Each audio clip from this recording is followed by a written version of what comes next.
Members will call the meeting to order, the House Transportation Policy and Finance Committee.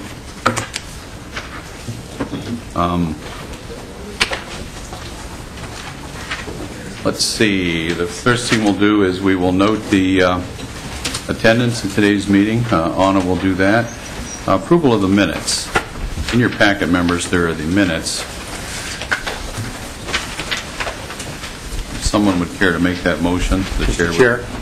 Move the approval of the minutes from the 8th of February. Representative Nelson, thank you for doing that. Minutes are before us, members. Discussion, additions, corrections.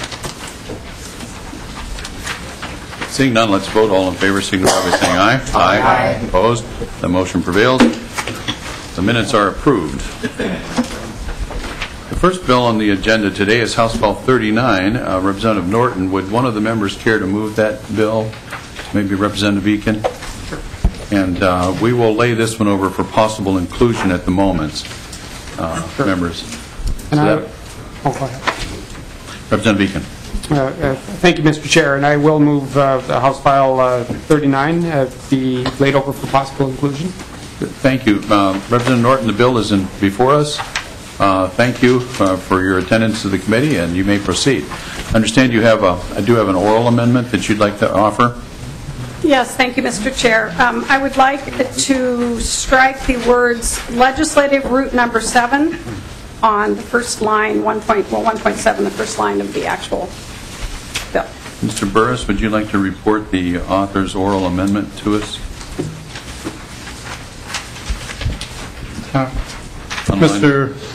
Mr. Chair and members, the amendment is page 1, line 7, delete legislative route number 7, comma, and delete the word as. Thank you. And delete the word as. Thank you. And Representative Eakin, you'll incorporate that into your motion then? So moved. Okay. Well, let's just make it as an amendment. Representative Eakin has moved to amend, as indicated by Representative Norton. Discussion to that motion? Seeing none, let's vote. All in favor say aye. Aye. Opposed, same sign. The motion prevails. The amendment is adopted. To your bill as amended, Representative Norton. Thank you very much, Mr. Chair. Mr. Chair and committee members, I'm pleased to bring this particular bill for you. It's very short and sweet, as you can see. It's asking to allow the designation of black and yellow trail to Highway 14 from one end of the state to the other. And actually, after this bill was posted on your website, I received an email from someone who I did not know, who pointed out in law that back in 1917 it was designated as such, and somewhere along the line of the development of committee or the Highway Commission and all that is fallen by the wayside. And so we're really going to reestablish Highway 14 as its designation, and I'm going to let my constituent and historian sort of explain to you why he came to me with this particular bill and give you just a brief history. And so I'd like to introduce Ray Ricketts, if I could, Mr. Speaker, Mr. Chair. Mr. Rickards, did you say? Mr. Ray Ricketts. Ray Ricketts, okay. Mr. Ray, if you'd identify yourself for the record and proceed with your testimony, we appreciate that. Okay. Mr. Chairman, members of this committee, my name is Raymond K. Ricketts. And thank you for giving me an opportunity to share my experiences and my feelings about the Black and Yellow Trail. In the summer of 2005, when my wife and I were working in Yellowstone Park, we were researching information on the park's ghost hotels when I ran across an article of an early highway from Chicago to Yellowstone called the Black and Yellow Trail. In 1912, the Yellowstone Trail Association was formed with the intent of creating an auto route from the east to the Yellowstone Park. Over the next several years, planning and pressure forced this route well beyond Yellowstone to finally become called the Boston to Puget Sound Highway. That same year, a second group was formed to call a new highway the Chicago to Black Hills to Yellowstone route, which was quickly shortened to the Black and Yellow Trail. Building this route across Wisconsin, Minnesota, South Dakota, and Wyoming began in 1913, with many unconnected segments constructed as funding became available. An early Minnesota map shows these segments extending piecemeal from La Crescent to Winona, Rochester, Owatonna, Mankato, and west to the South Dakota border. The final portion of this trail was constructed, as noted in May 22, 1917 Mankato Free Press article titled "The Yellowstone Trail Nearly Finished," and I quote, The longest direct gravel road in Minnesota will be fully completed and carrying traffic by midsummer. On September 15, 1917, Charles Babcock, the Minnesota Commissioner of Highways, issued Order 139, and again I quote, duly authorizing the Black and Yellow Trail be registered in the Highway Department and designated the signage to be used in marking said highway as a trail. In 1920, Minnesota voters approved the constitutional amendment creating the Minnesota Trunk Highway System, and the Black and Yellow Trail became known as Minnesota Trunk Highway 7. And several years later, when the U.S. government created the U.S. highway system, Minnesota 7 became what is today U.S. 14. In early 1923, a national Black and Yellow Trail organization was formed in Huron, South Dakota to recognize, support, and promote the final completion of the trail over the Big Horn Mountains in Wyoming with a road wide enough that 2 cars can pass safely at any point.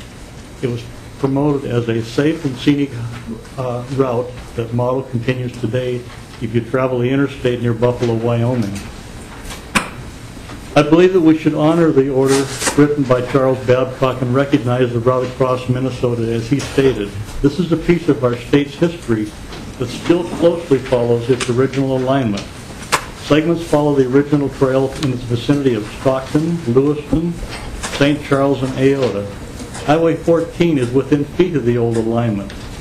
The route from Dodge Center to Havana appears to be the original route, and from Mankato west to Lake Benton there are parts of the present Highway 14 that are either the original trail or are within a few feet of it.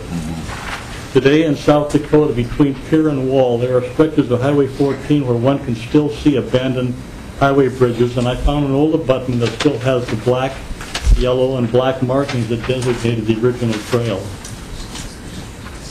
My request to you is that we simply note the trail at the east and west Minnesota lines as the route of the Black and Yellow Trail, and do it similarly at the intersections of Highway 14 and Interstate 35 at Owatonna. I do not wish to compete with the Laura Ingalls Wilder route designation, and in fact I've spoken with their executive director and several museum managers to outline my request and to let them know that I am not trying to usurp their identification, and their notes I have available are supporting that proposal. I've also contacted the executive directors of historical societies in Olmsted, Winona, Blue Earth, and Steele counties, as well as representatives of the Minnesota River Valley National Scenic Byway. They have expressed their encouragement for this effort and are interested in its outcome. Can they help with the funding and installation of signage? To be honest, all county historic societies are operating on a very tight budget, as is our state of Minnesota. I can only hope that this does not deter this panel and the legislature from considering and supporting this request on its historical merits. I've given copies of the article that I wrote on the Black and Yellow Trail for the original Olmsted County History Center article in 2007, and also a copy of the order signed by Charles Babcock in 1917. If anybody's interested, I also have maps of the old trail route as well as one from 1920 when Minnesota system was established. Thank you for your time and your interest. Are there any questions? Thank you, Mr. Rickett. Appreciate it. Representative Norton, any further comments before I open it for questions? I would just state that I brought this to the legislature a couple years ago, and the House did pass it along, and the Senate, unfortunately, did not get it completed that year. So I am hopeful this year that Senator Sengen, the Senate author, will be able to get a hearing, and that we can have success. Thank you. Representative Biskins.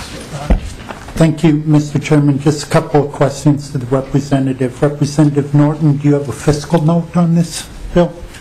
There won't be a fiscal note. I'm sorry, Mr. Chair. Thank you very much. Mr. Ricketts and the groups that he's going to work with will have to fund the signage themselves. We just need approval to do it.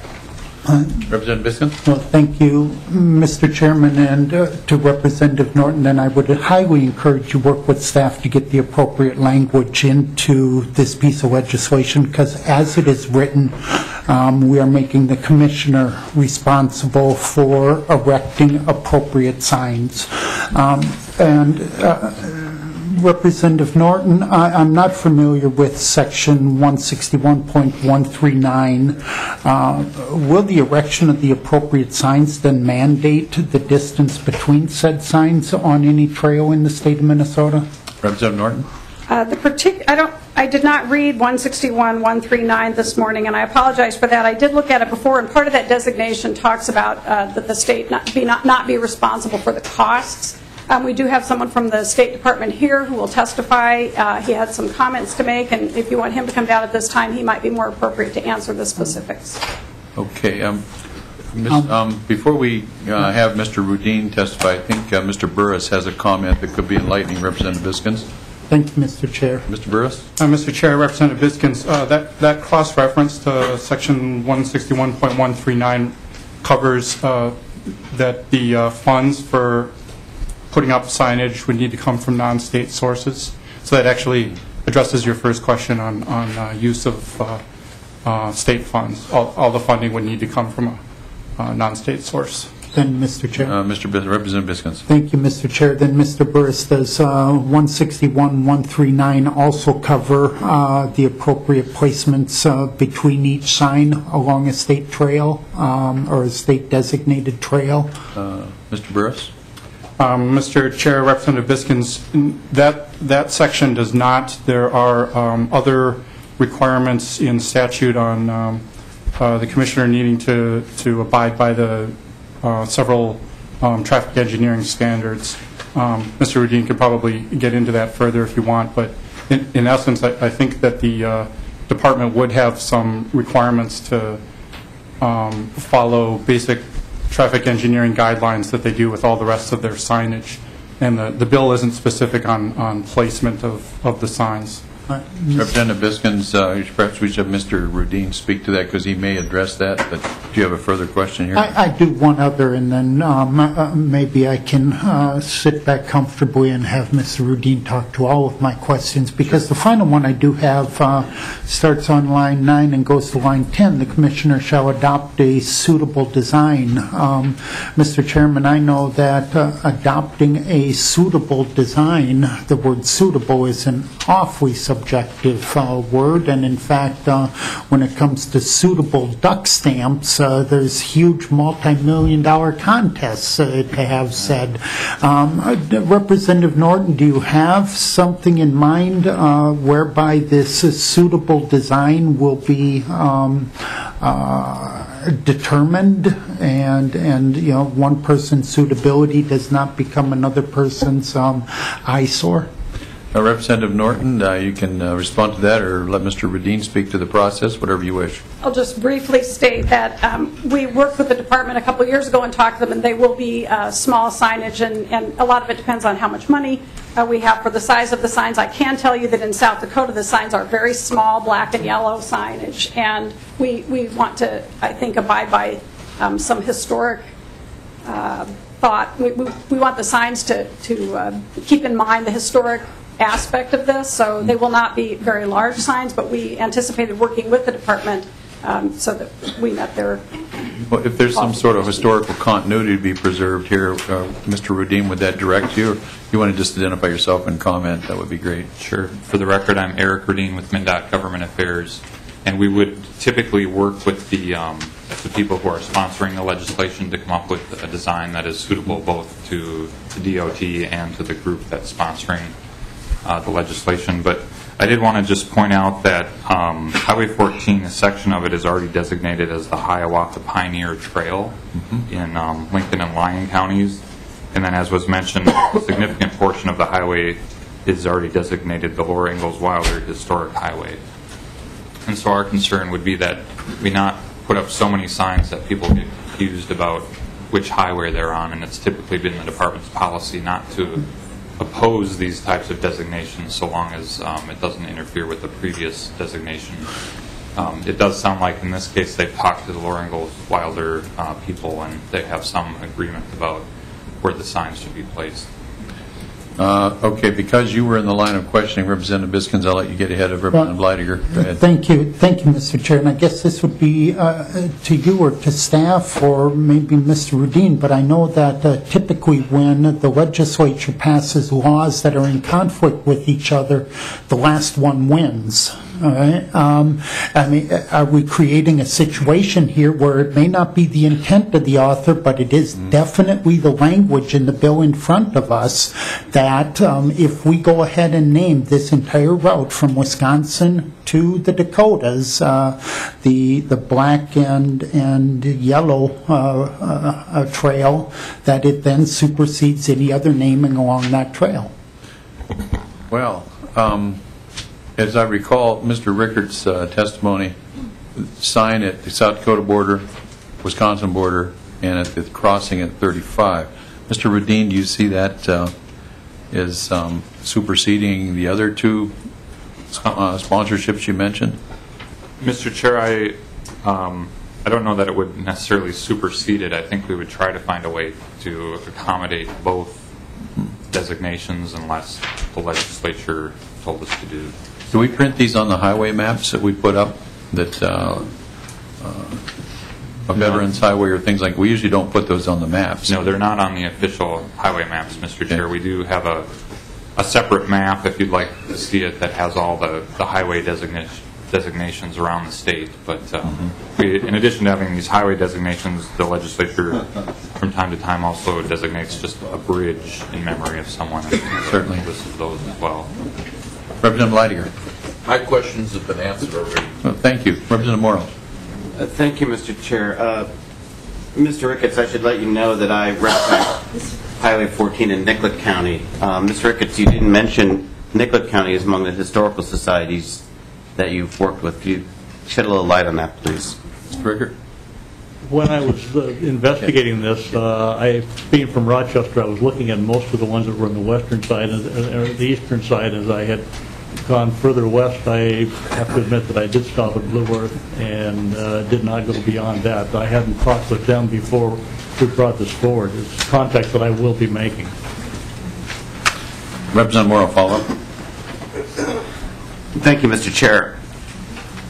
I'll make a generalized comment that I'm disturbed by that. Given the fatality record on Highway 14 in Nicollet County, my constituents are going to know not what am I doing about signage, what am I doing about safety. And I'd like to read you a line from today's Mankato Free Press, if I might. Local officials say the Highway 14 project to go from 2 to 4 lanes in Nicollet County is not getting the priority it deserves, and they are pressuring the governor and the Minnesota Department of Transportation to include it in the agency's 20-year plan. In the past 5 years, 220 crashes have occurred in my district, 7 of them fatal. So, Representative Norton, it's not that I oppose the bill. I don't give a darn what we name this thing. I want to make it safer. And Mr. Ricketts, I just hope you understand, it concerns me when you stop at where the 4-lane goes to 2-lane, and you don't ask the folks or bring us into the conversation. And again, sir, I know you're doing your best and you're working on your own. I don't mean that to be a personal concern, but I hope you understand. I hope the public understands. I find it very difficult to vote for a bill putting signs on a road when we need to improve the safety of the road. The other thing I would ask, and there's a question, if I might, Mr. Chair, from Mr. Rudin.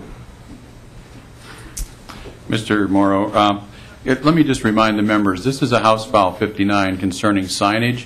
The chairs in the past and this chair have always granted wide latitude for things like this, which are more aesthetic in nature, recognizing that we have a $4.6 billion budget that goes at building and constructing and maintaining highways. I'd just ask for a little discretion in wading into the really deep weeds on things that this author did not ask us to consider today. But I'm going to give you a little latitude. You got the floor.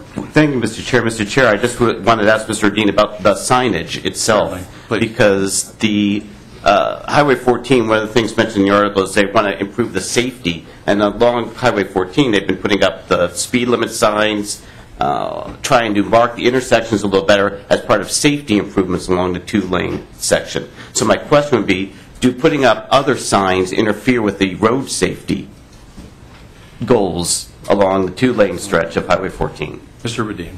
Mr. Chair and Representative Morrow, yes, they do, in fact. And so that's one of the things that is a concern to our traffic engineers is just the proliferation of signs. It can distract people from seeing those important safety signs that are out there for a very important reason as well. It also gives people another thing to hit on the side of the road if they happen to, hit a patch of ice or something. Instead of just going to the ditch, they may hit a sign which could result in a serious safety impact. Thank you. Representative Hornstein. Thank you, Mr. Chair, and to any of the testifiers. Are there similar signs, for example, between Illinois and Wisconsin and South Dakota and Wyoming? Are we part of kind of a national interstate effort here? Or is this just a Minnesota idea? I mean, it's fine. I don't have concerns about it. I just wanted to see if this is a broader movement happening for historic preservation. Representative Norton. Mr. Chair, I'd be happy to answer that. Actually, South Dakota already designates Highway 14 in law and on the road. So this is an extension of that effort. And in fact, I was just told, and I hadn't been aware of that, but PBS has recently just done a special about the Black and Yellow Trail and its place in our history. So this is a multi-state road. South Dakota currently has it designated. And as I want to remind everyone, this isn't a new effort to undermine safety. And in fact, anyone that knows me knows I've carried multiple pieces of transportation legislation concerned with safety, and we will work very closely with the department to make certain we do nothing to cause unsafe roads. But that this is putting back in law what was put in place in 1917, which was this designation. So it is in other states, Representative Hornstein, not every state. And perhaps as we do this, it can connect through Wisconsin. Thank you, Mr. Chief. Thank you, members. Representative Norton, Mr. Rickett, and Mr. Radin, thank you for your testimony. We'll take Representative Eakin's motion to consider the bill and lay it over for possible inclusion. And with that, the chair declares the bill is laid over. Thank you, Mr. Chair. Thank you, committee. Members, the next item on the agenda is we're going to hear a presentation of the biennial expenditures report. Tracy Hatch, MnDOT CFO, and Mr. Peterson are coming down. Members, this is one of those reports that we receive on a regular basis, and so your attention to the matter would be appreciated.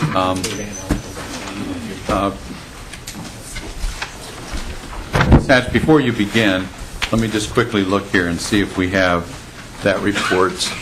I think that's being hounded out, members, as we speak. So if we just bide our time for just a moment. Is this the one we're dealing with now? We all have this in our packets? Good deal. It is in our packets, members. The chair stands corrected.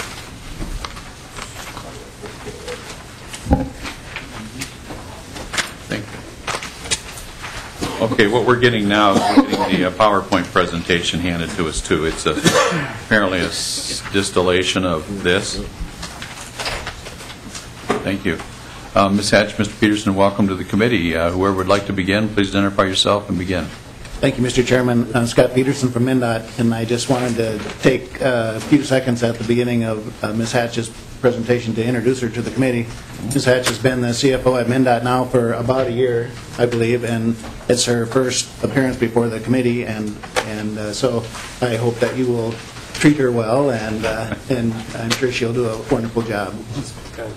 Well, Mr. Peterson, I wish we'd have been forewarned. We could have thought up some hazing type welcome to the committee questions, but you're catching us. Oh, Representative Gauthier is going to work on something while you're testifying there, Ms. Hatch. So welcome to the committee. Of course, I speak tongue firmly in cheek, but welcome to the committee. If you'd like to proceed. Thank you, Mr. Chair, members. I appreciate the opportunity to be before you today and to discuss the legislative report we have on biennial expenditures. I will start by just giving you a brief background on the report. The report is designated in Section 161.08, Subdivision 2. That portion of legislation requires us to present every 2 years this report, which is essentially in two forms, two parts. One part is the biennial expenditures in a number of categories that are identified in the legislation. And then the second portion of the report is to pick two projects, one project in Greater Minnesota and one project in the Metro, and to report on the environmental mitigation and compliance costs of those two projects.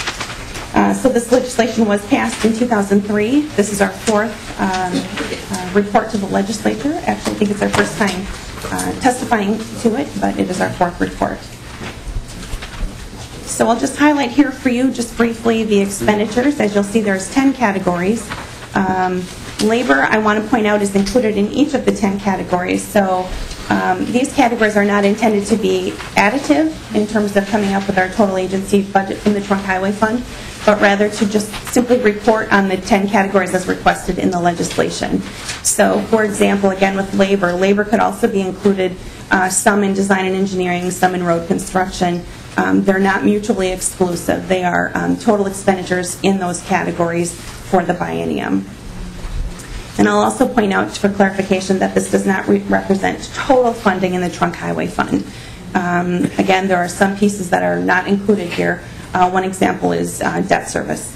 And so these are not total expenditures or total spending or uses out of the Trunk Highway Fund, but rather the 10 categories as required in the legislation.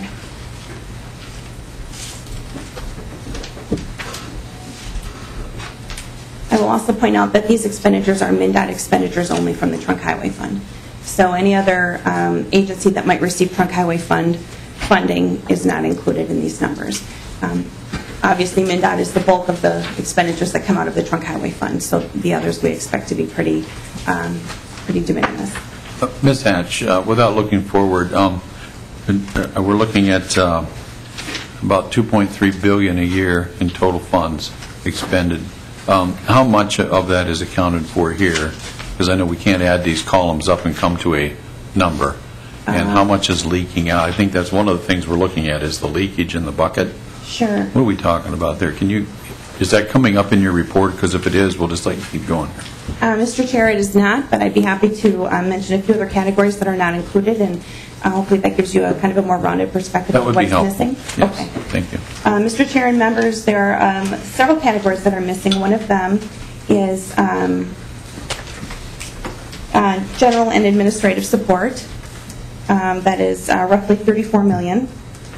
Electronic communications, and those would represent our radio towers and all of the armor system.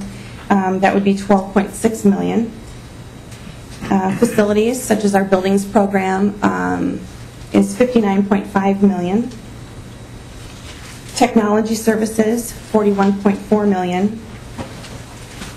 Highway debt service, that is not debt service on our trunk highway bonds, that would be $27.6 million.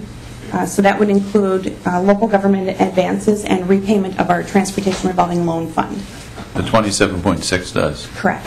Whenever we float a bond issue then for, say, $100 million, are those numbers reflected in these 10 categories here as they're expended? Mr. Chair, members, they are included if the bonds were used on the project. So any expenditure of the actual bonds would be included in those expenses. If we had sold the bonds but they had not yet been expended, they would not be included. Okay, thank you. Keep going. Proceed. Thanks. Okay. Mr. Chair, one other final category that is not included there would be our debt service on the trunk highway bonds. That is actually a nuance, is that it's actually not an expenditure. We consider it as a transfer that we make to the Trunk Highway Bond Fund, and that is not included. The total there would be $115.9 million over the biennium in debt service on Trunk Highway Fund bonds. 115? 115.9. In addition, we also have some what we call financial services, but it includes a number of things, not just finance. The financial services number would be $37.8 million, and that would include things like department-wide indirect costs, audit services, statewide indirect, 35W litigation funds that we have set aside for that litigation that is ongoing, funding for the Office of Financial Management, which also would include all of the payroll and procurement services that we provide. And we had a large number of expenditures that were also set aside in the 10-11 biennium and also in the current biennium to fund the MnDOT portion of the replacement of the MAPS project. So that was an expenditure that we incurred in the financial services area as well. Thank you. You're welcome. Now, Mr. Chair, with your permission, I'd like to invite the Director of our Environmental Stewardship Office, Mr. Frank Packo, to speak with you about the two projects we identified in the report and their environmental impacts. Please.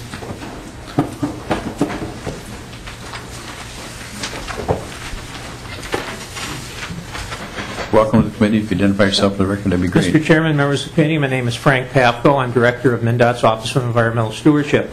As part of our biennial report, we have been asked to take a look at environmental compliance and mitigation costs, and we select two projects to do so, one in the Metro District, one in the Outstate District. For this biennial report, we chose an I-494 project in Woodbury from I-94 to Lake Road. It was a concrete bituminous overlay as well as the addition of a third lane.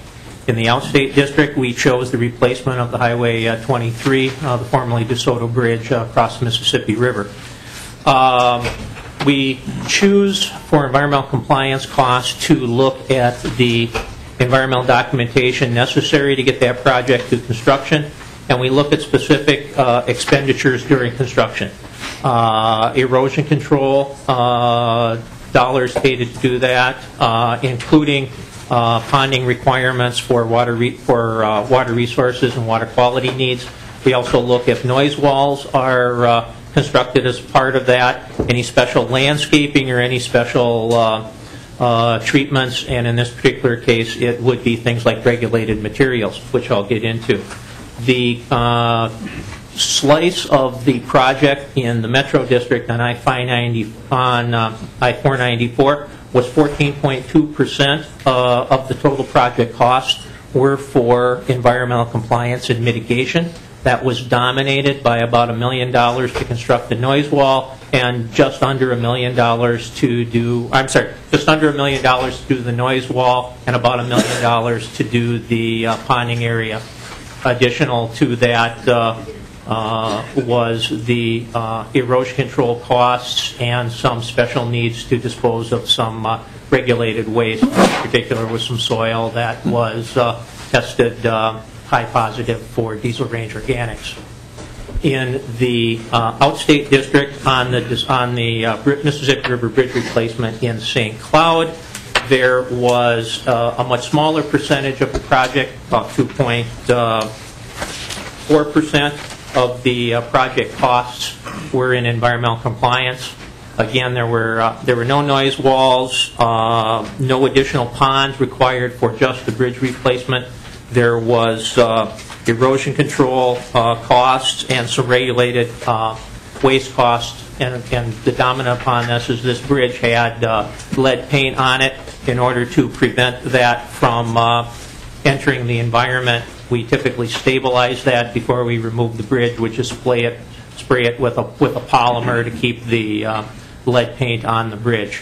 That 2.4% is actually a little on the low side, but I think bridge replacements tend to do that because it is a very high construction cost in a very small area. So the erosion control commensurate for that project doesn't raise to the level. That 14% in the Metro project is probably a little on the high side, but within the normal range of what I would normally estimate to be about 15% of an average MnDOT project is costs are involved with environmental compliance and mitigation. Mr. Papko, the 494 project, remember how long that was, miles-wise? I didn't see it looking through the notes here. I am trying to think. From 494, it goes through 3 interchange locations in Woodbury. I believe those interchanges are approximately a mile apart, so it was probably a little in excess of 3 miles, 3 to 4 miles. Thank you. Thank you. Questions for Mr. Papko or Ms. Hatch when she comes back up? Thank you for your for the report. Mr. Peterson, this report again, this is the first time we've done this report since the legislature asked for it. Is that correct? Is that what I understand? Mr. Chairman, no. In fact, I think Ms. Hatch testified that this is our 4th report. 4th report. Thank you. Okay. Sorry, sometimes when I'm here and trying to remember who's testifying and paying attention to things, I miss key comments like that. But okay, thank you. Further questions for Ms. Hatch? Representative Benson. Thank you, Mr. Chairman. Mr. Peterson, since I have you here, I've a note given to me from a colleague regarding the rural lighting project that I thought I'd bring up, and could have done it just as well off the line, but this will certainly be on the record. And just that as it's rolled out, it doesn't seem like there's been a lot of statistics developed about the placement of the lighting as to why and what intersections were selected. And this is specifically in the Winona area of southeast Minnesota. And I just want to read a couple of paragraphs, and it kind of highlights it all. And it's just to raise your attention to this issue that our rural residents have. And it says, some facts about the Southeast Minnesota Rural Lighting Project. Of the intersections targeted for rural lighting in Southeast Minnesota, some had 0, 1, or 2 incidents logged and no fatalities per MnDOT. Log incidents were labeled day or night per MnDOT. Root cause for night accidents was not identified. No analysis showed that lighting would have prevented any accidents. Lights placed randomly, not statistically justified. I don't want to just end with this one comment that they make at the bottom. And certainly there's more information here, and we can talk about it afterwards. But MnDOT does some great things. Rural lighting, however, has been poorly planned and stubbornly deployed, and is apparently unaffected by taxpayer concerns and objections.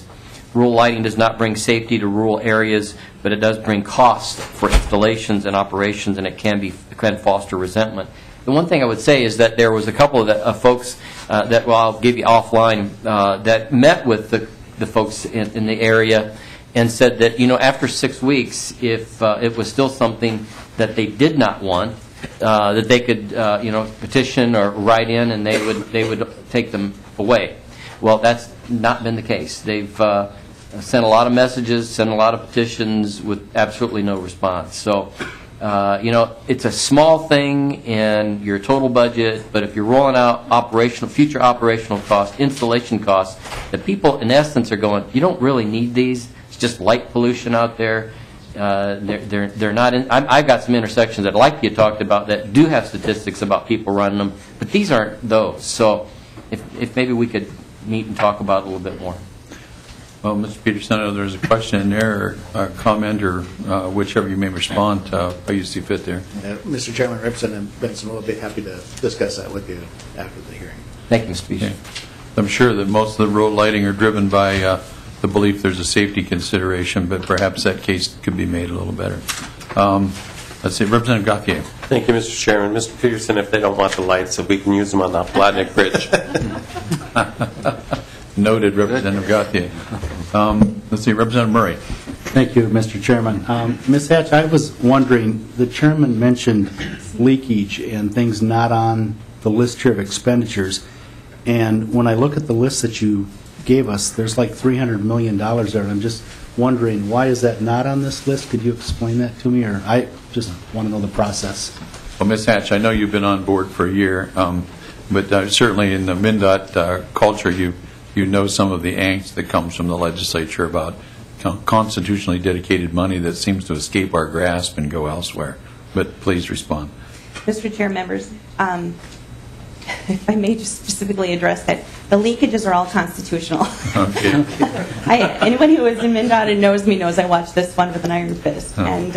And we do not fund anything that is not appropriate with the legislative intent or with the Constitution. But to answer your question, we do have some leakages that are provided in appropriations language to public safety, for example. And so there are some leakages that occur in other agencies.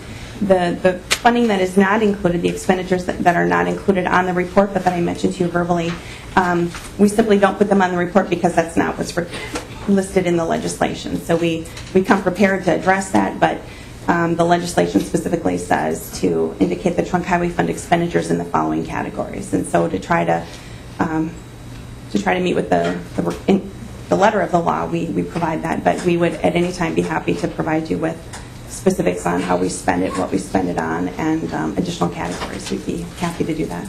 I know there is money that goes to DNR, and I think a little bit that goes to the Bureau of Criminal Apprehension, and a few things like that.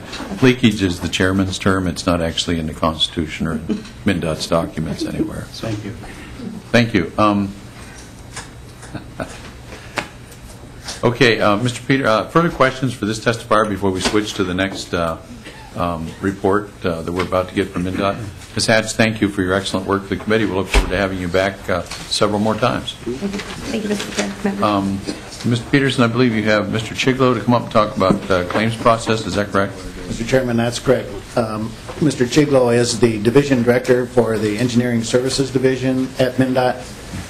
One of the offices that he's responsible for in his division is the Office of Construction and Innovative Contracting, and it's that office that has had the primary responsibility for administering the claims process associated with the suspension of work last summer. So when he's ready to go, I'll return over to Mr. Once again, the page is just about to hand these out. This is his first time here, so if you cut him a little slack. First time this year, right, Ron? Yeah. We've missed you. Okay. Just like Gene Autry on Sunday night back in Saturday. Good deal. Dating.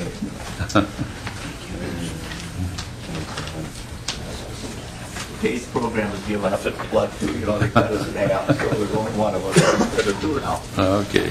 You're up to the task, Ron. Thank you. Thank you.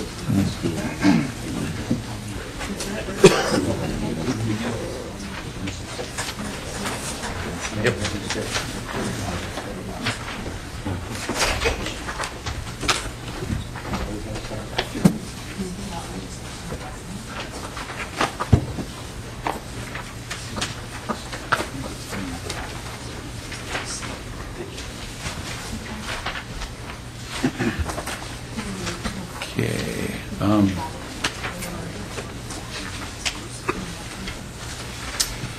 There, we're all covered now, Mr. Chiglo. Welcome to the committee. If you gentlemen like to proceed with this report. Thank you, Mr. Chair, members. John Chiglo with the Engineering Services Division Director, MnDOT. I'll just go through a short presentation that outlines some of the specifications that we use in managing the claims associated with the state shutdown and statewide suspension claims that we have that are we're currently working on with many entities across the state. In total, as a result of the state suspension, we had 165 projects that were impacted. To date, 117 of those projects have all work completed under that contract. 36 of the projects have work moved to 2012 or beyond that had started in 2012 or 2011, I'm sorry, or before. 12 projects did not start and will start work in 2012. This just kind of lays out the extent of the impact. MnDOT contract provide for multiple ways of managing the claims associated with statewide suspension. Specification 1402.2B is a standard specification for MnDOT. It's in all of our contracts. It's a federal requirement, and it allows MnDOT to suspend the claim, suspend the project, suspend work in the project, and protects the department from breach of contract in doing so. And so it's important that this is an element of how we manage the claims prior to the suspension and after the suspension. Claims for compensation adjustment, another specification within our contracts, 1517, allows entitlement for prime contractors to submit the claims for work not covered in the contract. And as I said, both of these provisions are being looked at and used extensively in all of our claims. And I think I misspoke. 1402.2B is to be used for the suspension and during the suspension of work. The provision that is used the provision that is used before the shutdown or suspension and the provision that is used after the suspension is over is specification 1517. 1517 allows us to direct the contractor to accelerate the work, to try to find an appropriate point to suspend the contract at or accelerate the work to complete the work prior to the suspension occurring. During the shutdown or suspension, specification 1402.2B is used, and this covers certain things such as supervision, the field office, management of the traffic control, management of erosion control, field equipment, and other things that had to be managed and had to be oversight from the contractor during the suspension. Mr. Mr. Chiglo, 1402, does that allow for the payment of claims or bills or invoices during a suspension under 1402 for things that you deem are necessary, like the public safety aspect? Mr. Chair, no, sir. There are other provisions that would accommodate that. Payment would be made immediately after the work. After the suspension. After the suspension was over, yes, sir. But it allows expenses to occur, to be accrued, and with the understanding they will be paid when the suspension. Mr. Chair, yes. Okay, thank you. Extended field overhead. This is an issue that is ongoing, and we're working with the contracting industry on the best way to manage these types of issues in terms of overhead. And extended field overhead are the issues that I had mentioned earlier. Post suspension of work would fall under specification 1517. Again, this would allow us to direct the contractor to accelerate the work to complete before our traditional winter suspension. It would account for unabsorbed home office overhead, which would consist of rent to their home office, utilities to their home office, estimators, schedulers, bonds, insurance, etc. And then is also a part of the post-suspension, especially for the jobs that are moving into this year, there would be a potential for material escalation for costs of fuel or asphalt or cement or other things that may increase in cost between the time that it was suspended and the time the work is completed this coming summer.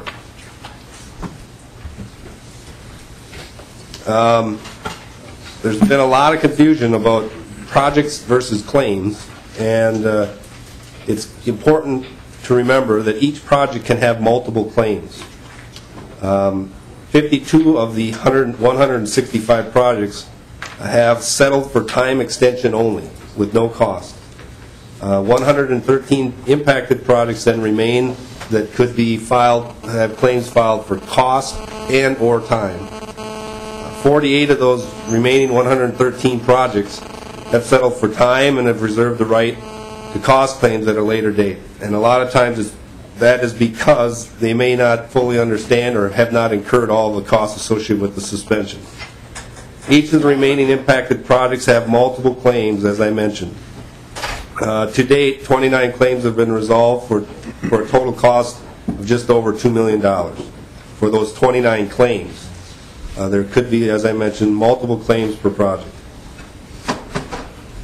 And as a part of the remaining claims, there are significant factors to settle these claims. Idle equipment that remained on the project during the suspension, schedule delays, material and labor escalations associated with those schedule delays, consolidating the work that was suspended into the remaining year, last summer and fall, completed on time, or moving that project into the following summer, this coming spring and summer. Structural steel, there's approximately 5 projects that are impacted because of the structural steel fabrication schedules. Traditionally, they have a queue that you sit in based on when your project was let and when the steel is necessary to be delivered to your project. And the structural steel fabrication, if you are suspended at times, you can, or there's a potential of being removed from that queue and impacting your project schedule and because of the delivery of that steel. And as I mentioned, home office overhead, developing a rate. We've made a series of concessions over the last few weeks to add clarity to the computation of home office overhead in particular. And we are auditing contractors to verify their claim and their home office overhead rate. And then the False Claims Act is also a requirement. Before you get to the False Claims Act, Representative Biskins has a question. Thank you, Mr. Chair. I'll be patient and wait. Okay. Because Mr. Chiglo, proceed, and I'm going to ask a question about the False Claims Act then. The False Claims Act is a part of our claims submittal process requiring certification of claims to us in accuracy and within the contract language. And Mr. Chairman, or Mr. Chiglo, excuse me. Back here on slides 3 and 4, you talk about prime contractors. making those submissions, but we know that we've got subcontractors all over the place on these projects. Can you talk briefly about how the False Claims Act impacts the abilities of the subs to get involved and get paid in a timely fashion on some of these things? Mr. Chair, yes. Each claim or each project is we have a contract. MnDOT, or the state of Minnesota, has a contract with a prime contractor. And that is the contractual relationship in all projects between the state of Minnesota and that project. It is between the prime contractor and the state of Minnesota. Okay. All contract claims associated with impacts to the subcontractors are to be submitted through the prime contractor. There is a contractual relationship through the prime contractor to all of their subs. There is no contractual relationship between the subcontractors and MnDOT. And so the claims that are submitted through the prime on behalf of their subcontractors need to be submitted and certified by the subcontractors and the prime contractors. A lot of times the prime contractors are passing the responsibility of the False Claims Act to the subcontractors for them to certify.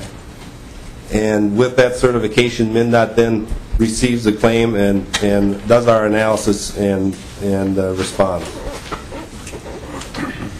Representative Biskinson.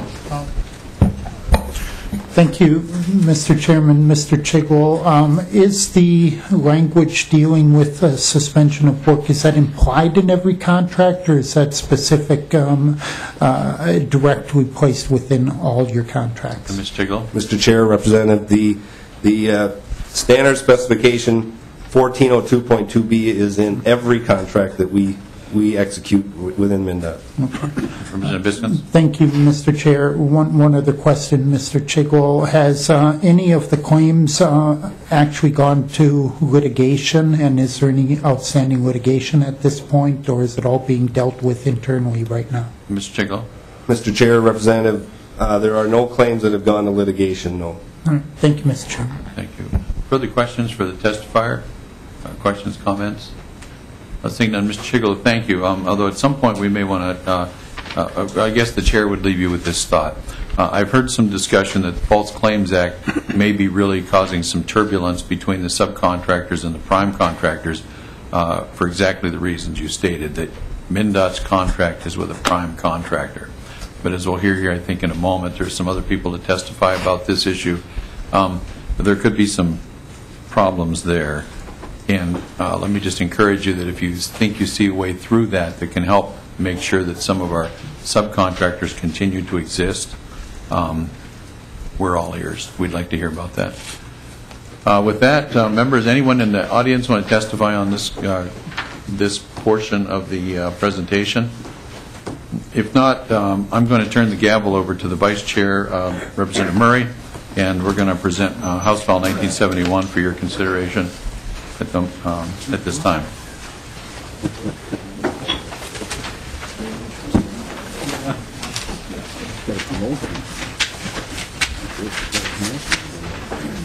Enjoy the use of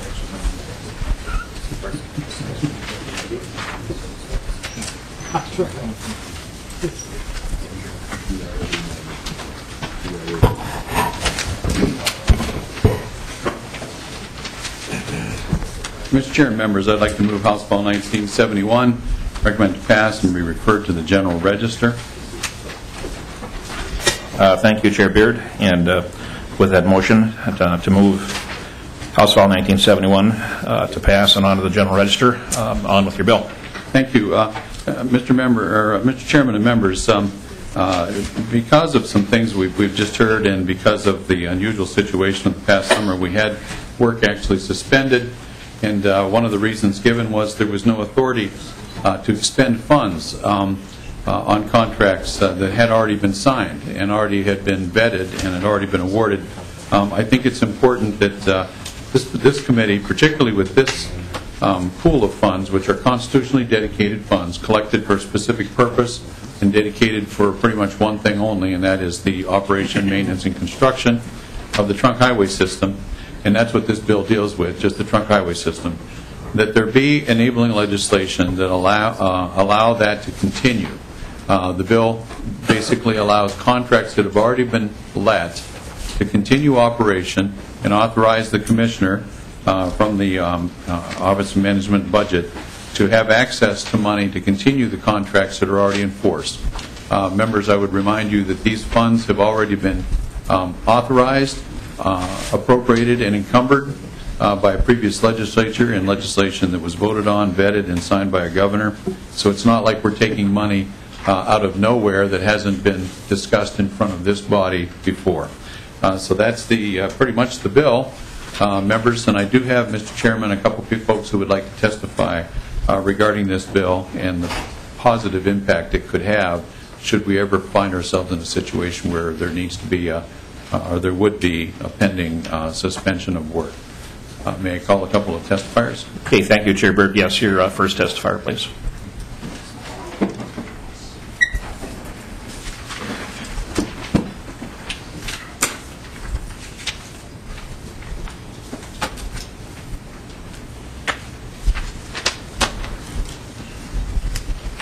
Good afternoon, sir. If you'd welcome to the committee. If you'd identify yourself, please. Thank you, Mr. Chair. Good afternoon, committee members. For the record, my name is Tim Warkey. I represent the Associated General Contractors of Minnesota.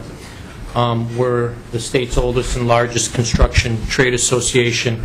I represent the Highway Division. Highway heavy contractors were the folks that do a good share of MnDOT work. I wanted to make a few brief comments, and then we specifically have a contractor here to make some remarks to the committee about the impact on her business. But I wanted to first lead with how strongly we support Chairman Beard's legislation and put it in the context of this is not something that was unexpected in terms of our industry. We worked closely last summer with Representative Beard and Senator Gimsey in anticipation that there was going to be a shutdown and trying to avoid that shutdown. And I have two handouts I'd like to just pass out to the committee if there's someone available to do it. It's just documentation from our organization memorializing what we believed was going to happen and what we thought needed to occur in terms of communication, both with the department and with the courts and others as we slogged our way through the inevitable shutdown, and there was significant impact to the industry.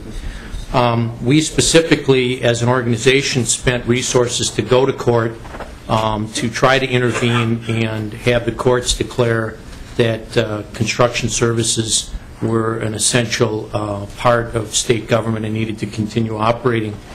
All of this was in the backdrop of a depression economic situation in the construction sector.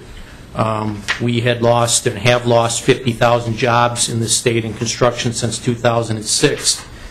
And I should say that as you think about those jobs and you think about our businesses that were impacted, over 90% of our members employ fewer than 20 persons. So most of those small businesses severely impacted by the shutdown. And when you contrast that with the report from MMB that was issued in, I believe, around November or December, indicating, I think, candidly, that there was very little impact on the state in terms of the cost and the savings derived from the shutdown. We objected strenuously, saying that, wait a minute, there was another shoe that needed to drop here, and that was the fact that there were claims pending, legitimate claims pending within MnDOT that we felt would total ultimately in the tens of millions of dollars and would skew that interpretation significantly. A couple things about construction. In my remarks will flip-flop back and forth between the shutdown claims presentation you just heard and support of Representative Beard's bill, but the reason why we think this is important is that construction is inherently schedule-driven. And in this state, we have a climate-shortened, severely climate-shortened construction season. And there's a couple things that feed into that. Schedule-driven, meaning that there's a sequence of things that need to occur and need to occur in an orderly and timely manner, and things are slotted together so tightly in our climate-shortened construction season that when you disrupt that sequencing, there is significant repercussion downstream and throughout the schedule of the project. For example, if you're building a bridge, you can't pour the bridge deck until you have the piers in place and you have the superstructure for the bridge in place. And if you're scheduled to do those two items, the piers and the superstructure, and somehow you get delayed, you're not going to get the deck poured before the climate season ends for that particular construction season. In particular, there is obviously the loss to the Trunk Highway Fund of real value in having to pay these claims. We would like to see that money, obviously and selfishly, poured back into more construction.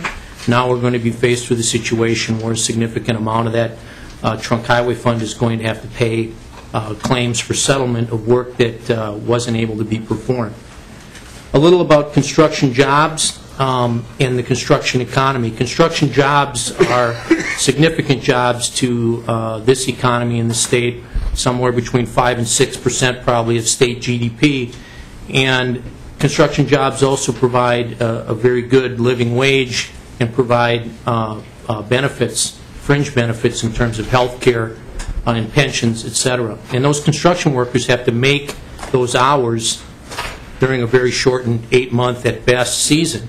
And when you take 21 days of the most productive work environment out of the construction season, you're also taking those hours off the table, and you're impacting the construction market. Also, you're displacing those construction jobs. Construction jobs are inherently portable. A cement mason who works on a bridge that was affected by the shutdown is not just going to possibly go home. They may be shifted to another market. They may be sent to North Dakota to do some work up there, and they move around. So we're concerned about the impact of a shutdown having on displacing skilled construction labor.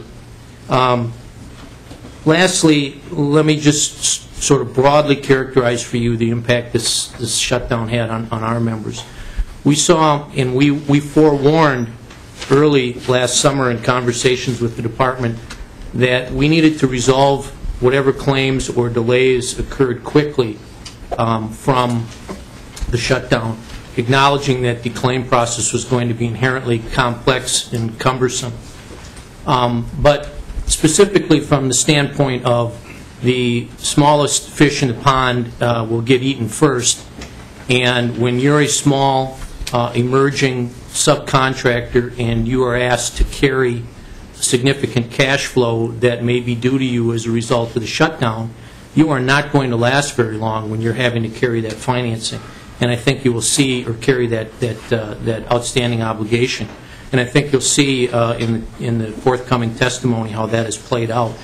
And I bring that to light for the committee in trying to tie a couple of issues together, specifically these small and oftentimes women-owned or minority-owned small businesses that are the first to be affected become the first out of the game.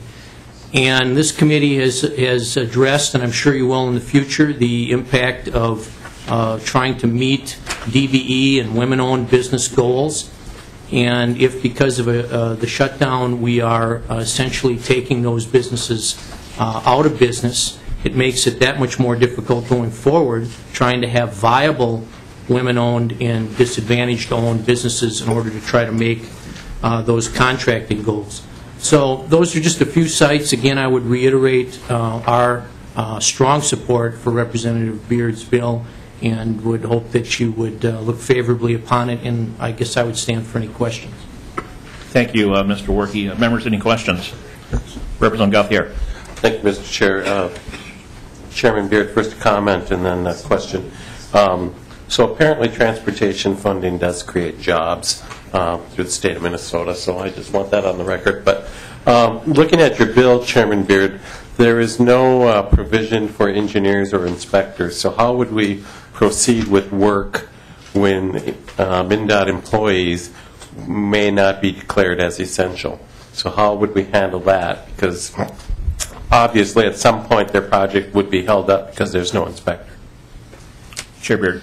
Mr. Chairman and Representative Gauthier, I think the thrust of lines 1.1314 and 1.5 are that the appropriation is sufficient to pay the costs whose work is essential to the administration and performance of these contracts.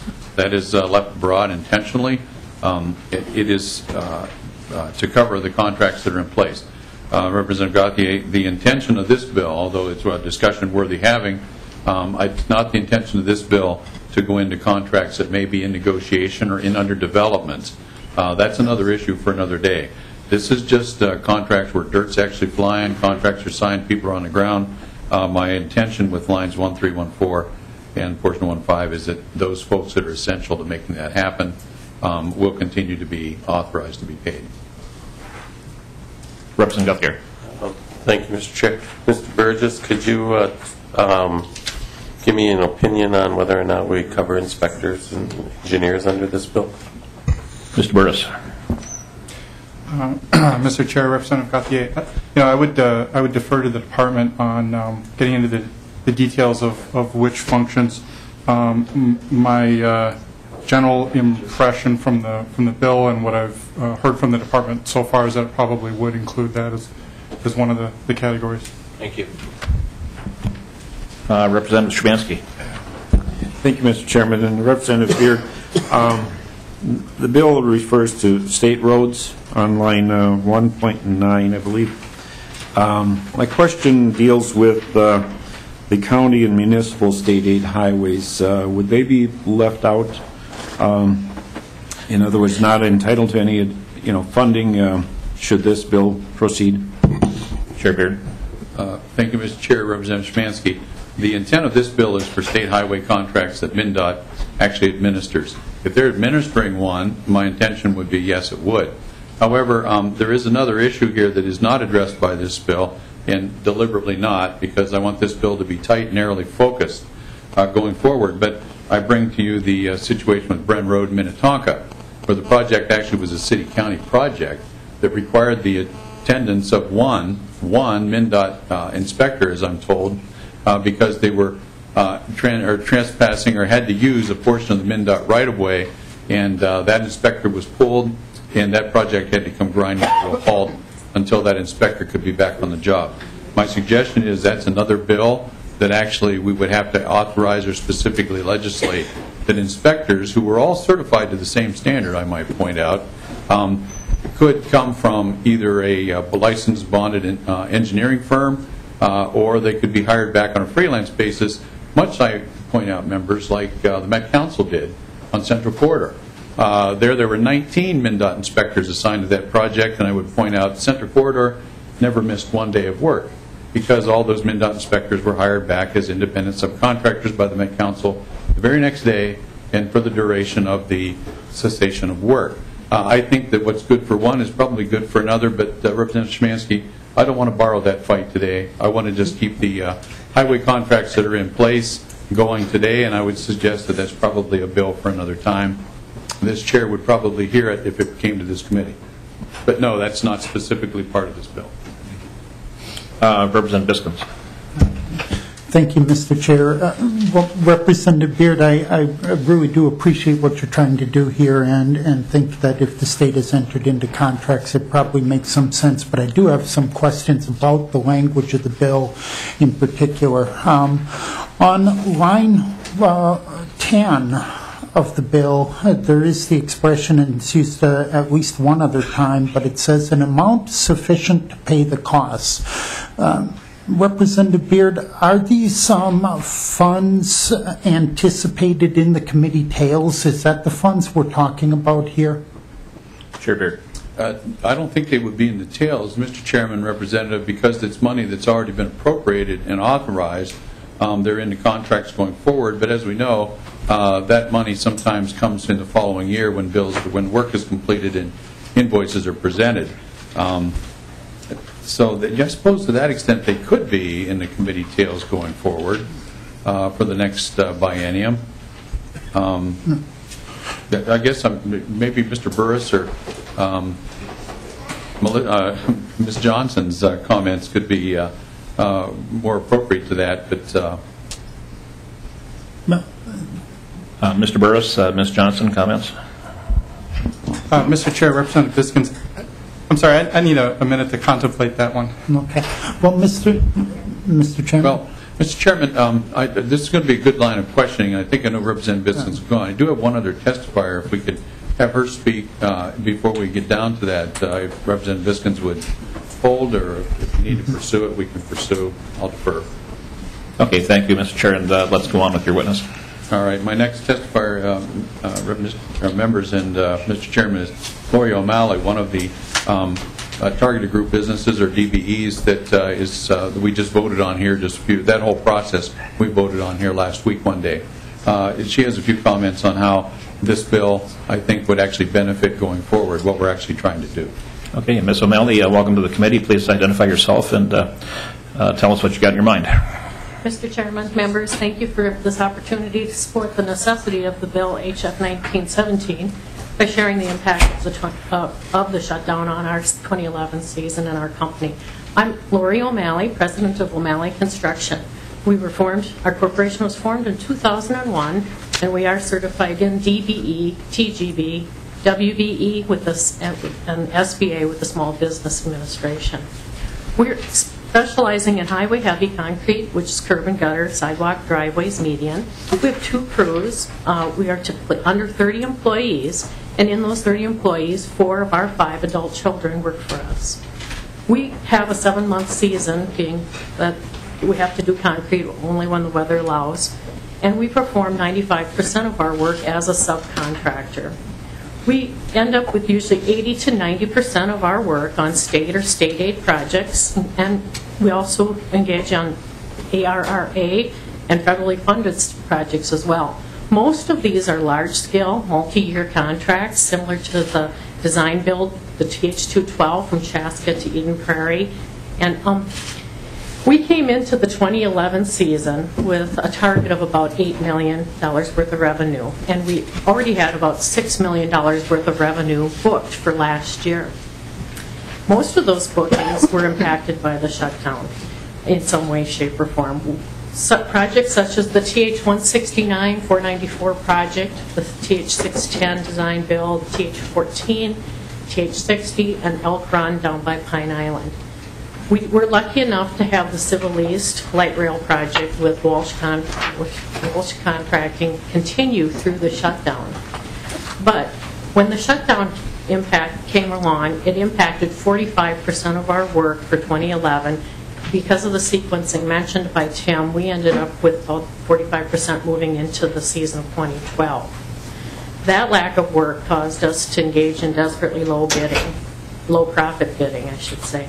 Those small installation projects have made us incur multiple mobilization costs, reduced hours for our crew, and as a result, we lost 5 of our employees, which is 23% of our workforce. Some of those who did stay as employees to us suffered somewhere between $6,000 and $7,000 a year for their wages, along with less union benefits being paid into their funds. And now they're experiencing a reduction in their unemployment benefits, some of them to a tune of $100 a week, and also a depletion of the unemployment benefit accounts that they had from the last season. So we are facing a risk of losing others as spring recruiting happens and they are enticed away to other companies that may not engage in state work and feel that they may have greater security with other companies.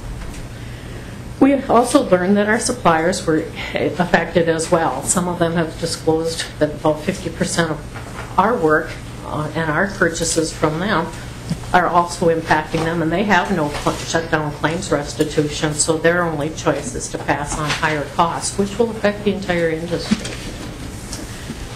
Our biggest portion of the claim and impact to our company comes from the unabsorbed or extended home office overhead, which has been touched on earlier today.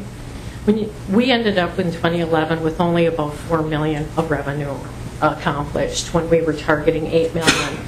That half of the target equates to about half of our overhead costs being uncovered by the revenue that we were able to achieve. And with only a 7-month season, that equates to only about 140 working days. So 70 working days of uncovered home office overhead at a rate of about $5,000 to $5,500 a day. That equates to a negative about $350,000 to $385,000 of negative costs to our profit and loss. And with a profit and loss and a financial impact such as that, we struggle to find any bonding capabilities, even for the projects that we have now got an opportunity to work on and do in this 2012 season. It also threatens our loss of credit line for renewal, and we may end up facing forfeiture of our 2012 contracts with the discontinuation of being able to bond them. And I think it's important to kind of understand this home office overhead and how a seasonal business can end up with somewhere in the tune of $5,000 to $5,500 a day for overhead in order for everyone to accept the legitimacy of those costs. If you start a new business and you end up having to purchase, say, about $500,000 worth of equipment, things such as vehicles, skidsters, curb machines, and such, and you're purchasing those on interest. Now you have to also consider the cost of purchasing licenses, fuels, insurance, tires, and DOT maintenance for all of those vehicles. On top of that, you add some 20 cell phones and landlines and monthly leases for offices and shops and things that are needed to support estimating, the salaries to support estimating, payroll and office, a mechanic, the computers, fax, plotters. These are things that go into a home office overhead, and those costs don't go away, especially when you're asked to be on suspension and ready to perform when the shutdown is over. Now on top of that, add the cost of an operating line of credit that's almost $1 million and pay interest on that while you're still waiting for restitution on those claims. Needless to say, the 2012 season for us is in a state of uncertainty. We are looking at currently approximately having bookings of about $7 million to start with next season. But about half of those, or at least $3 million of those, is work that was carried over and we should have been able to perform last year, so it diminishes the amount of new work that we can get for getting us out of the situation that was incurred last year. We have a $1.8 million contract on the light rail, and that light rail project was unaffected last year, as Representative Beard said. But we can't get bonding. We may have to forgo that one project that kept us going through the shutdown, and if we have to forgo that, it will probably impact another project claim to the state for restitution, as they will have costs to try to replace us. And it may delay the project work. That equates to 25% of our bookings for this year now being impacted as well. This doesn't go away for us quickly. We've been submitting claims since August, and we've revised them several times. And much of the resolution to the process of how a subcontractor does get restitution on home office overhead has made some progress recently, but it's still not completely settled. Needless to say, we have been planning for the continuance of our operations, but it's also caused us to plan an exit strategy. That exit strategy has a deep impact to our family. 4 of our 5 adult children will be without jobs. We are in a state of not knowing whether we should be fixing our equipment for the purpose of a sale or for getting them ready to be operational. When applicants come to my door and we could hire them, we don't know if we can even keep the people that we are hoping to bring back this year. We have won projects with subcontract agreements on my desk, and I can't sign them because I don't know what our future holds. So these types of impacts to contractors are going to be felt through the industry, not only from last year, but there will be more claims that will come out of this year. The impact is far-reaching, and it's very devastating. I guess with that, I'll take questions. Well, Ms. O'Malley, I personally want to apologize for what the state did to your business. I'm a businessman, and I truly believe the courts don't understand what is essential in Minnesota. And Chair Beard's bill will get after that and remedy that. So I hope you don't have to use that exit strategy. I hope you can figure out a way to stay in business and keep your family working, because family comes first. So anyway, thank you for your testimony. Members, any questions? Mr. Chair, I have one other brief testifier, and then we can get on with the questions and disposal of the bill. Okay, thank you. Thank you.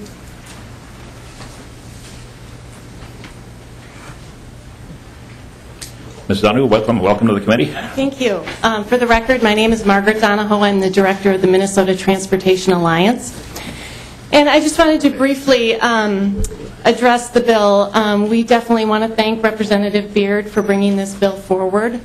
We agree that it's certainly important with these constitutionally dedicated dollars to keep highway projects going in the state.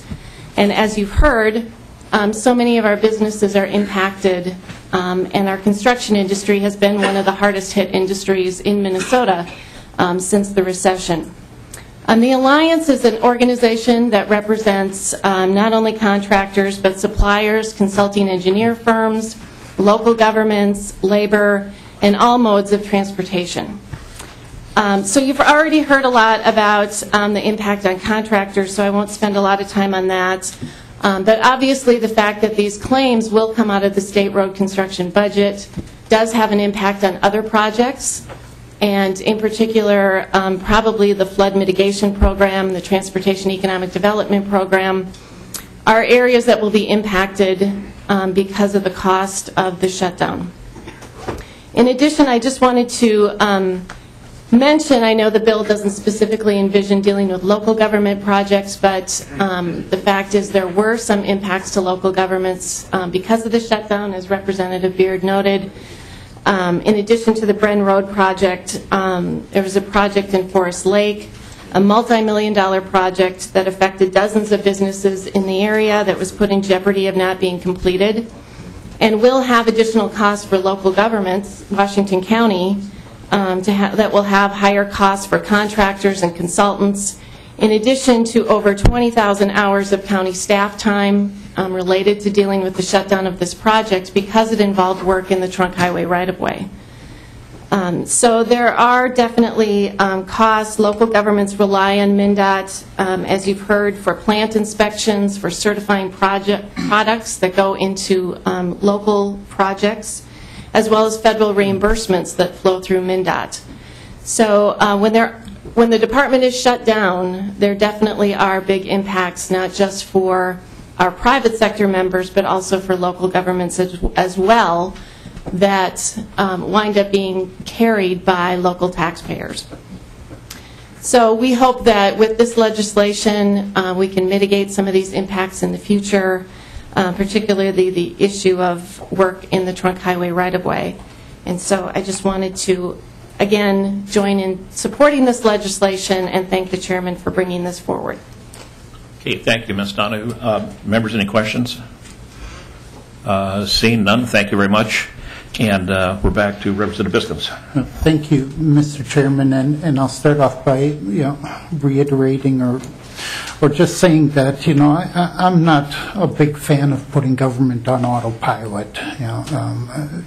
Not a big fan at all. Stole my line. However, as was just pointed out, these are constitutionally dedicated dollars that continued to flow in during the shutdown, all right, and yet we did not allow them to flow out. I guess I want to reiterate a question I had earlier, and maybe Mr. Burris does have an answer for us, and that is on line 10. There is an expression called an amount sufficient to pay the costs. Are these funds anticipated in committee tails? Do we have an answer to that yet? Mr. Burris, are you ready? Mr. Chair, Representative Biskins, I don't think there is an answer until the budget that would go along with this, whichever biennium in which this would kick in, were enacted. There's sort of a half of the picture that would be missing at the time that this statutory appropriation would go into effect, because there's no budget at that point. And it would depend on what the legislature chose to do with the remaining funds that would be available to be appropriated within that budget. There is the possibility that a budget following a shutdown and this appropriation kicking into effect, there's a possibility that budget could not address both that biennium and the tails regarding those contracts that would fall under this. So the budget could be structured in a manner that would impact the tails.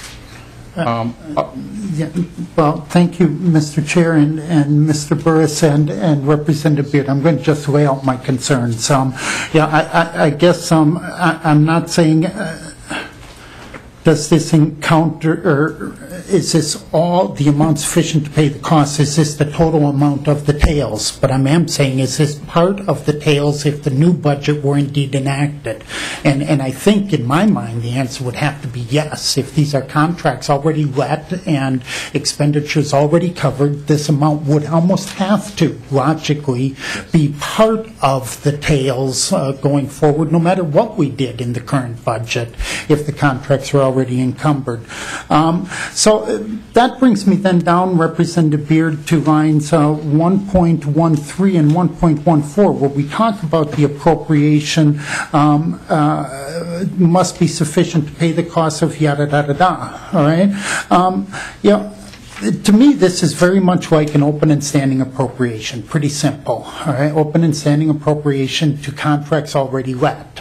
Now, in my mind, if they're already let, then we should have a number we can put there. You see, the only open and standing appropriation I'm familiar with is in K-12 education, and there we know what that number is. I mean, it's, what is it now, about 15, 20,000 per pupil, Representative Morrow? It's something, no, that was inside baseball, all right? But, it's about $5,200 per pupil on the open and standing appropriation, and so we know what's coming out. All right. My concern on this line here is that what if in education we said that the open and standing appropriation is what the department deems necessary to ensure all children are educated? All right.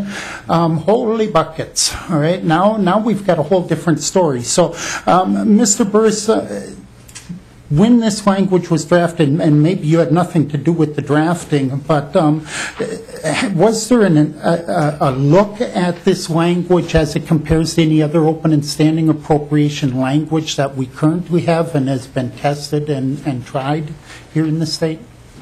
Mr. Burris?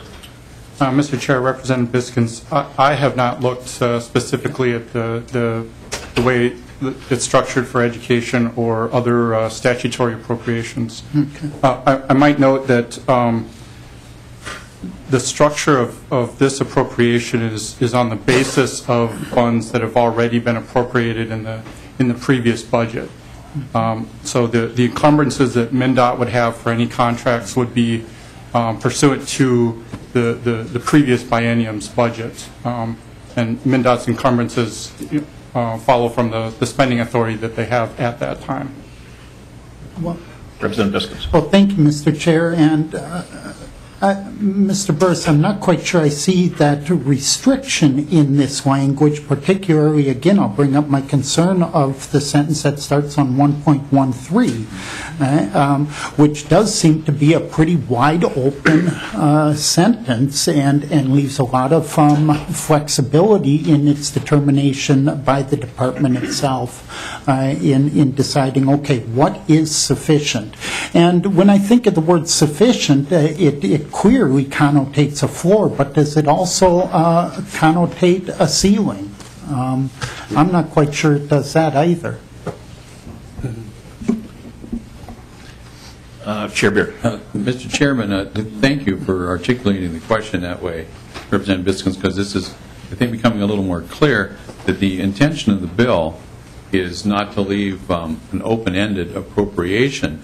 It's connected only to contracts that have already been executed, and the tails are therefore assumed.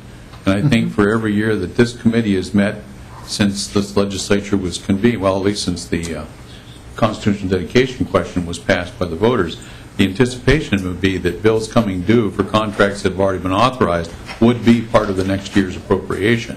So I think there is a safeguard built into the bill in that way, and that it's very clear that this doesn't mean that they can go out and exercise new contracts or engage in new programs or anything like that, that this is only for contracts relating to state road operation, maintenance, and program delivery and construction.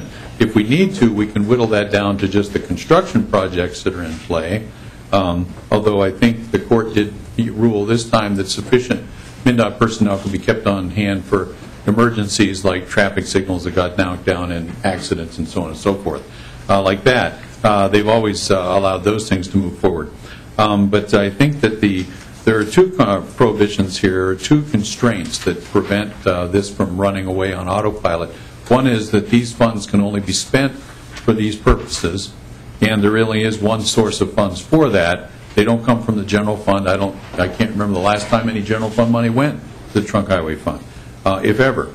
And the other thing is that it's only for contracts that have been let that are in existence at the time work would be suspended for any reason. However, Mr. Chairman, I might point out that the Senate file on this version of this bill hasn't yet to move, and certainly if there's two ways to proceed here as I see it. Either we can hold this bill over to tighten up the language a little bit if the committee wishes to do that, or we can pass this bill and work on the Senate version. I'm sure we could have this discussion there, and they're reasonable folks too, and we could adjust when we get to conference committee if that's necessary or something to that effect. But, Mr. Chair, I guess those would be my comments, unless Mr. Burris wants to add anything more to that that makes it sound even better. Clearer is the better word. Mr. Burris, anything to enlighten us? Mr. Chair, no. Chair Beard, we have about 3 minutes left and 3 more questions. Please. Should we lay this over and finish the questions on Wednesday or try to get them in? Mr. Chairman, there's work to do. This is an important bill, and I want to be sure we get it as right as possible out of here. So with committee's indulgence, I'd amend my motion to just lay the bill over, and we'll take this up again on Wednesday or next Monday. I know Wednesday's schedule is getting kind of full already, but we will visit this issue again. So I do know we have one other one we'd like to vet quickly. Is that our intention? We're going to hold everything? Well, Mr. Chair, with that, let me lay the bill over, and I'll come back up front, and we'll do the housekeeping and get on to things, okay? Okay, with that, the House File 1971 is laid over for work on Wednesday or possibly next Monday. And members, we meet Wednesday in the basement, and with that, we are adjourned.